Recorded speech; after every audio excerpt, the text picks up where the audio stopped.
Hey, how you doing? Welcome to another episode of Men at the Bar. Hey, don't forget to hit us up and subscribe to our YouTube and Facebook, and always hit us on that like button. Hey, my co-host today is Anthony, Ron, Daniel, and our special guest today for Black History Month. Hey, we're celebrating Black History Month. If you got older or you got grandparents, hey, if you're a younger generation, talk to them. They got a lot of history. You may just actually learn something about yourself. But our special guest today here is retired Sergeant Major Dwight Humphrey of 30 years in the military, U.S. Army, and a important, Black history information that he's received the Bronze Medal of Valor from the President for his heroic efforts during Vietnam. And we also have, we have three former military persons. You was in the United States Marines, and then also a Marine, retired Marine over here. So Semper Fi. And then he's just yeah, he's just there. He's just, and myself, sorry I didn't serve, but hey, I want to hit up on a topic that as far as us hitting on Black history, for your generation that you went in, which was 68, you went in at 92 and 85. You know, as far as Black men, what kind of, and by y'all going in different decades, what kind of struggles did you go in as far as being Black men going into the military, that you're going into a situation which is racism during the time period is different for you guys? Meaning that, you know, I'm pretty sure Dwight faced some racism during his time period, and then did you face any racism during your time period? And also you, as you know, Black guys coming in the military, and you know, what kind of struggles challenges did you face? Was it to the point where it bettered you or made you understand your struggles, or you know, what was your experiences? I'll start with better than Uncle Dwight. Well, first off, I was in from April 30th, 1968 to May 1, 1998. Okay. That's initially, it was not. Yeah, it was a long time. 30 years. 30 years in one day. One day. But initially, it was my objective. Was not my intention to go into the military. During my freshman year in college, about midway through, they did away with the draft. This was during the time period, whereas the draft, and it was before they had the national lottery, whereas the draft, the Second Service Board, was made up of influential men in the community. And being that I grew up in a small town, that influential board of men was predominantly white. So therefore, if you were Black or if you were poor white, you got drafted because you didn't know anybody to keep you out of. Okay, going in, it was during the build up the high point to Vietnam. Like I was saying, my objective wasn't really to even go into the military, but I tried to get ahead of the game and was to stay out of infantry and stay out of Vietnam. Anyway, I stayed out of infantry, but I wound up doing infantry-like things. And I wound up in Vietnam. As far as when you look at it from a racial standpoint, the unit that I was in Armored Cav. And initially, when you look at it, it was kind of initially the assumption of Blacks were not smart enough to be in tanks. There's another history factor reference to that is one of the first Holocaust camps was liberated by an all-Black armor battalion. But No, they don't talk about stories. They don't mention that in the history. Anyway, back to that. Back to my experience in the military. Okay, when you went to Vietnam, the type of unit I was in, there wasn't a preponderance of us blacks in there, except in the scout troops.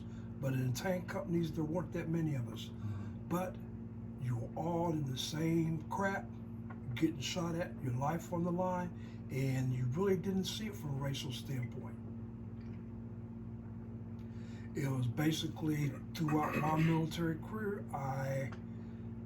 as far as being affected by the racial standpoint or seeing it, it wasn't that much. I will say my first experience, I'll put it this way, just about all my tours in Europe, I was in a unit that had a real world mission, this during the Cold War. And there was usually a short period of time in all my tours whereas you could say I experienced a racial thing. First time, I was after I had been in the Army, well, over 10 years, did my first tour in Europe. And the unit I wound up in, it was a small installation in Europe. You only had 3 armor battalions there, 1 mechanized infantry battalion, and 1 support battalion.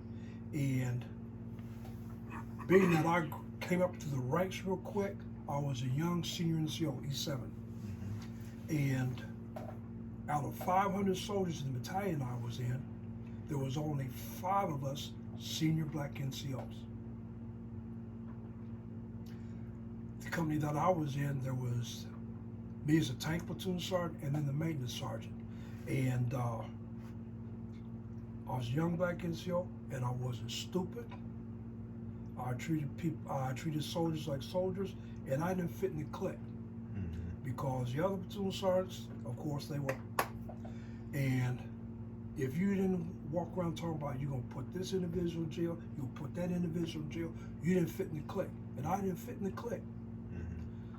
Anyway, they tried to railroad me out of there on some BS, and fortunately, it worked out perfect. They thought they were screwing me. I went from 135 Armor Battalion, Alpha Company, 2nd Platoon Sergeant, and I wound up in another concern about an hour away, and I was in 335, 2nd Platoon Sergeant, Alpha Company, 2nd Platoon Sergeant. And the difference between the 2 units and between the installations was like night and day. 335, that installation there, you had 2 mech infantry battalions, 1 armor battalion, you had a support division artillery battalion, a support division engineer battalion, a organizational maintenance company, and across the street from it was a whole CAV regiment, and there was nothing but a lot of us black senior NCOs. As a matter of fact, first sergeant company I went to was blacks. We knew each other in passing from when we were on drill sergeant status at Vietnam at Fort Knox. The Charlie company commander and the company above us was black captain. And then you had a lot of black senior NCOs in the armor battalion, in the mech battalion, in 2-2 Cav across the street. You had a whole, and you got to be a soldier and do your job. So going up through the ranks during that time, was it more you had to prove yourself as being a black male in the military? Was it more or less, you watched how you stepped, you watched how you spoke, you basically took responsibility of what you did day in and day out. You didn't have no room for really making any kind of mistake because it would be they're waiting for you to make a mistake. My experience was unique, being the fact, it's a combination of the way I was brought up by my parents and the way, which molded the way I looked at things. I pretty much picked my battles. And also reflecting back on that, being that, well, when you went to school during that time period, you learned. And so my test scores were real high. And initially, when I went into the Army, I went through basic, AIT, and then about the last week in AIT, I was brought into the first sergeant. The platoon sergeant brought me into the first sergeant's office, and I was asked that I want to go to non-commissioned officers candidate school. And one of the first things you learn in the early part of the military, don't volunteer. Don't volunteer. Don't volunteer. You don't volunteer for Don't nothing. volunteer for S-H-I-T. Nothing. First thing out of my mouth was no. The white platoon sergeant, drill sergeant behind me, I'll never forget his name, Pastine. And he was somebody that you listen to. And anyway, he told his response was, yes, he wants to go. Oh, wow. So anyway, I went from private E2. When you signed to the school, you automatically went to the rank of corporal. You had 12 weeks academic. At the end of 12 weeks academic, if you were in the top 10%, you came out Staff Sergeant 6. Otherwise, you came out Sergeant E5. And then you had 8 weeks OJT. 8 weeks OJT, normally you went back to the career management field that you were in, whereas this school was only in infantry, armor, and I think field artillery and maybe combat engineers, but it's all the combat arms. Then you went 8 weeks OJT back as assistant instructor unit that you were in. Then you went on 3rd-day leave and you went to Vietnam.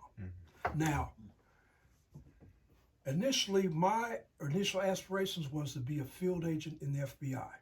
So my major, What's that? You just field agent in the FBI. That means you do investigations. And during that time period, your qualifications, in order to be considered for it, you either had to have a degree in law or a degree in criminology with a minor in accounting. And I was going the second route. But like I was saying, halfway through my freshman year, they did away with the draft, so I was about to get drafted. Anyway, I had a contract to go to MP school, but reception station, it was about two days of sitting there because I had high scores, taking another set of daggone tests, sitting there listening to headsets, all other kind of crap. And I took base at Fort Gordon, Georgia. The MP school was at Fort Gordon, Georgia. There were a lot of guys that were there had contracts like I did to go to MP school. But when the MP school was over, when the basic was over, I was a holder for 2 weeks. After the 2 weeks, I got called over to personnel, said, we got to get your orders and you're going to Fort Knox. I said, I got a contract, go to MP school. I said, well, while you were there at the reception station, some of the tests you had was a written driver's battery test, which you didn't score high enough, and you need a military driver's license to go to MP school. You got bumped. Okay, I'm going to Fort Knox. What are we going to do? Armor. Okay. What's armor? Oh, you're going to be on tanks. First thing that popped into my mind was Elvis Presley. He got drafted. He was on tanks. He went to Germany. And another thing I couldn't wrap my mind around, a tank being in jungle, Vietnam. So I said, okay. So I got there. Anyway, got selected to non-commissioned officer corps. Okay, about 4 weeks after that, I got called on personnel. Well, we see you got a contract here to go to MP school. Why didn't you go? Told him what I told him. He said, that's a bunch of crap. They deny your contract, don't go send you to armor, but you wind up, don't go to MPs, but you go to armor, where you learn how to drive a tank and you get a military driver's license. Right. So they said, well, you can go. I was thinking, E5, more money. Still had to wrap my mind around tank and jungle. I said, I'll stay where I'm at. So anyhow. I'm going to ask you a quick question. Did you go back? I mean, it may sound like, something crazy, but did you see Elvis? No.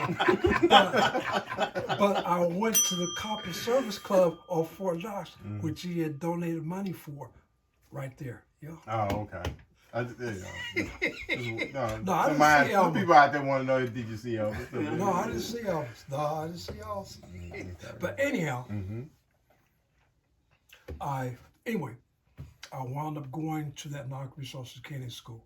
And what they did basically was try to cram 12 years experience in the 12 weeks. And so anyhow, there was graduating class was 109, and all of us except for 6 wound up with orders to go to Vietnam.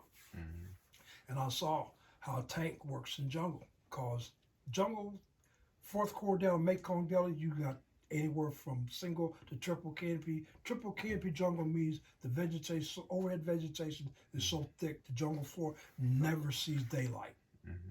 But I was in 3 Corps a little bit farther up north, and we operated in like rainforest area, bamboo, elephant grass area, rubber plantations. As a matter of fact, if you got Michelin tires, they were well earned. I don't know about now, but back then, Michelin Rubber Plantation was the largest rubber plantation in the world, and it was located in South Vietnam. Well, it was South Vietnam. But anyhow, I came up through the ranks quick. When I came back from Vietnam, me and another guy, we went through AIT and the Non-Resources Candidate School, went up in the same unit in Vietnam, and then had orders to come back. And they had us going to this mechanized infantry battalion at Fort Riley, Kansas. You know, we're armor, tankers, even though we did other things in Vietnam. Said, ooh. So anyway, we're processing. The guy comes out, he says, you can go to the installation of your choice. That got our attention. Provided they had a training center there. Fort Knox has a training center. And you're at the rank of E4 above, we're E5s. And you volunteer for drill sergeant school. Thought about that? So We have 1 year left.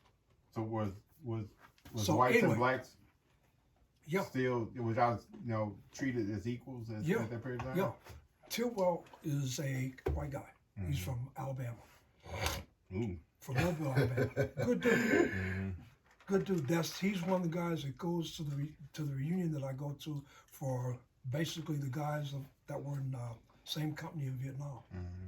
But anyhow, what I'm getting at, I came up through the ranks quick, and I went on drill sergeant status. Okay, those older black NCOs and the white ones too took me under their wing, whereas I didn't come up through the basic ranks of a regular soldier going from E1, E2 on up the stair step. I went through an accelerated route, and going through the accelerated route, you might experience it in a subtle manner, but not blatant, whereas an individual down in a regular unit might experience it coming up to the ranks that way. But I still experienced some of it. And my last tour in Europe, I was Operation Sergeant Major of the CAV Squadron. And the vision policy was, if you get DUI, you get 3 individuals got picked up for DUI. 2 of them got busted, 1 of them got a suspended bus. And when I asked about it, I was told they were treated on individual cases because the 2 that me got busted were black, the ones that got suspended bus was white. But anyway, I've taken up enough of your time.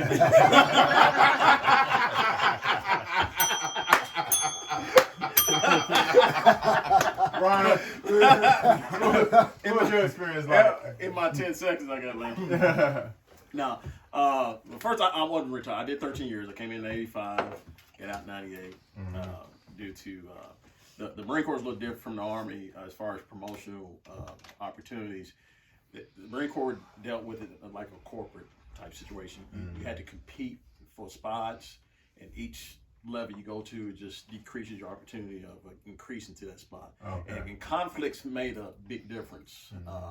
So like his time in Vietnam, there was probably a lot of promotions going on. Probably due to people dying. Right. They were just trying to get bodies on. Yeah. But after every major conflict, there's a downsizing in the military. Right. So I got caught up in that and got forced out after 13 years. But anyway, my first, after I went to Paris Island for boot camp, My first duty station was Camp Johnson, but I was on the administrative side. I went in a combat element, MOS. The interesting thing about Camp Johnson was that it was also known before Camp Johnson, also known as Munford Point. Munford Point. Munford Point was the only location that Black Marines trained. And it was a very historical location, and I feel good about, you know, experiencing that situation. It was a lot of still doing segregation. You know, you had the enlisted being trained by white enlisted and white officers. They weren't allowed to have any type of ranking, except that one or two that was lucky enough to be like the sergeant major or something like that. Basically, hey, we need somebody of color to control the Marines of color. Just one of those. You know? Right.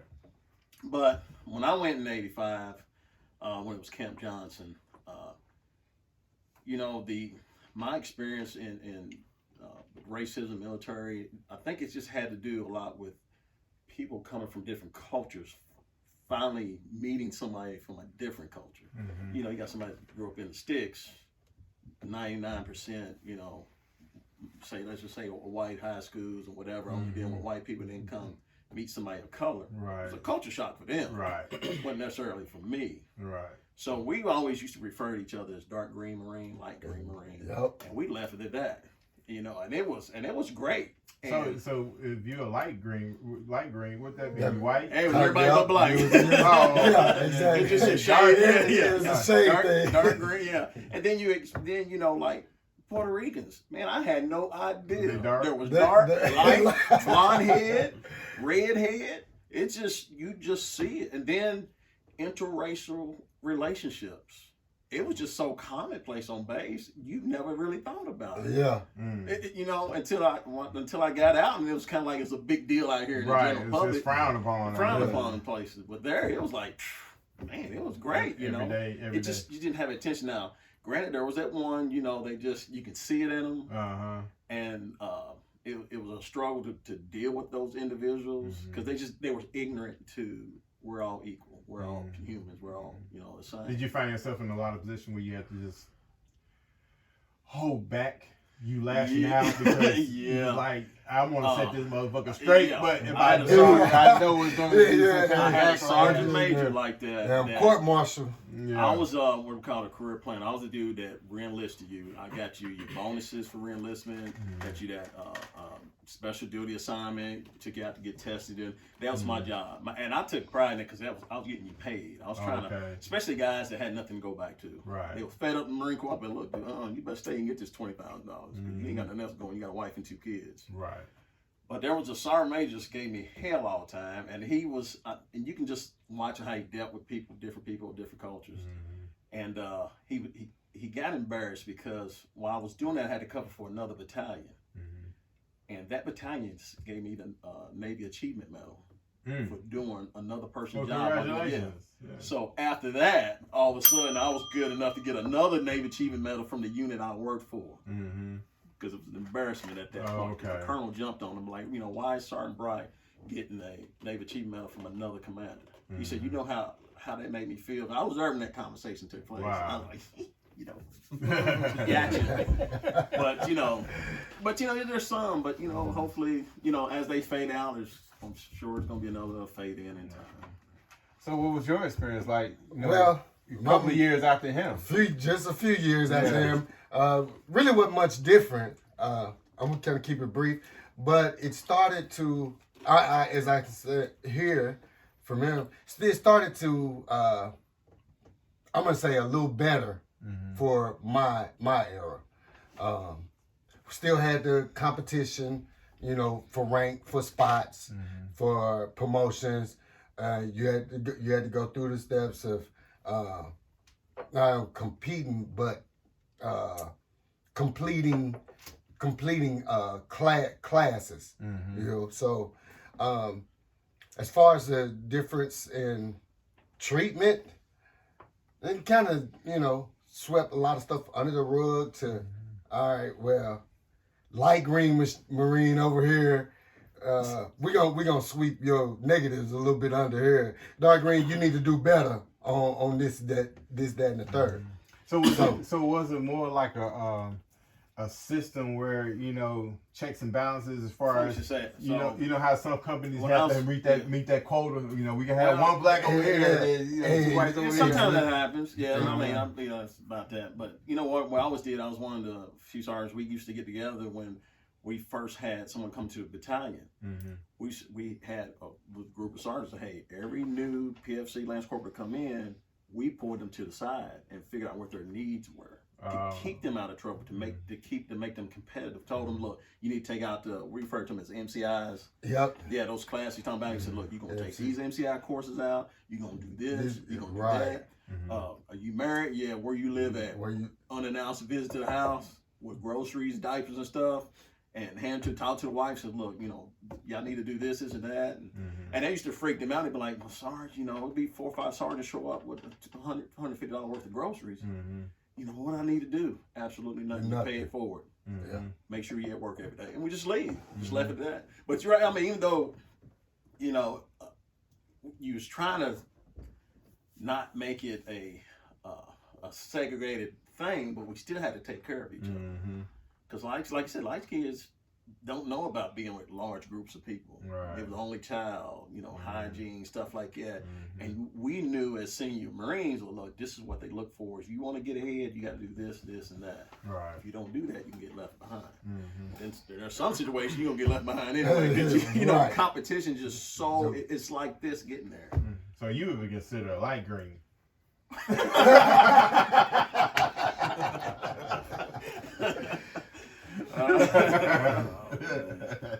But I mean, it's the reason I hit on that because,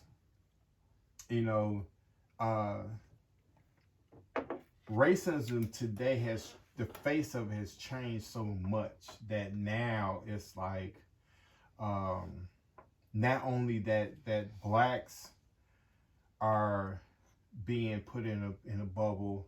Now you got anybody that's of the gay nature of some sort, they're put in a bubble. Then you got people that's from the Middle East, they're put in a bubble. The Jews are now put in a. I mean, everybody's just being put in a bubble, and then everybody has a goal and everybody has a voice, and it's like now, because looking from his time frame and looking to now, in which at one point it was just simple: white hate blacks, blacks hate whites. That was it. That was it as far as the racial divide. Now it's like you got, like I said, you got this group over here, then this racial divide hate this group, this hate group hate this group, and everybody just so divided now. I mean, do you think at some point that, or you think it's going to get worse as our time now, and then us guys going through the decades and seeing different points being, history being made?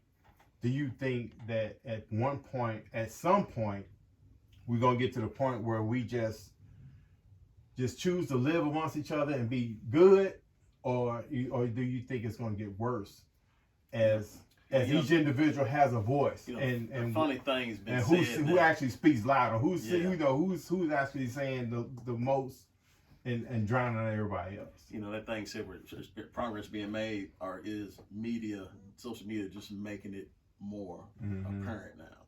So it's kind of hard to say. Like when you say he was in Vietnam, I can see how racism was an issue. It was about survival. Right. Them guys banding together. It was about survival. I can see, Because like now, I mean, even with commercials today, and you see white men with black women. Then they may have a child that's you can see she's mixed or he's mixed, and then you got a Korean guy with a white woman, and it's like we're being the media now is basically, okay, since it's already out here and it's out in the open, why don't we just project it? So, man, you remember? I don't know if you was in it. You remember they did stand down. It was a don't ask, don't tell. They stood down for almost a You know, week. that was in, well, I don't remember the stand down, but I remember when President Clinton made the Yeah. don't ask, I don't mean, tell. the military just came to a standstill. Right. But And you it- see, Yeah. that's been around ever since the beginning of time. Right. And I don't know if you agree or disagree, but it was me. My point was like, I don't care what you do in your bedroom. You got to be in that foxhole with me, ready to fight. Yeah. That was Right. just my thoughts behind it. No, that trigger finger work. Yeah. Thank you. Right. So, yeah. So, So,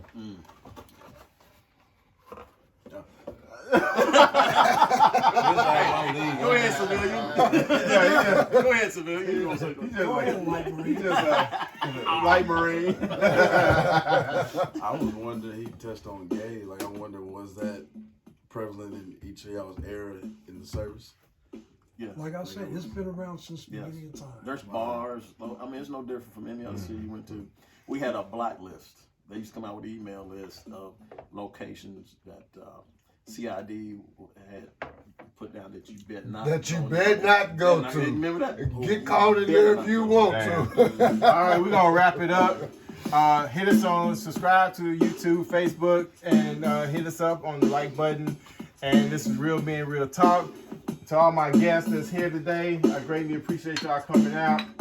And see y'all next week.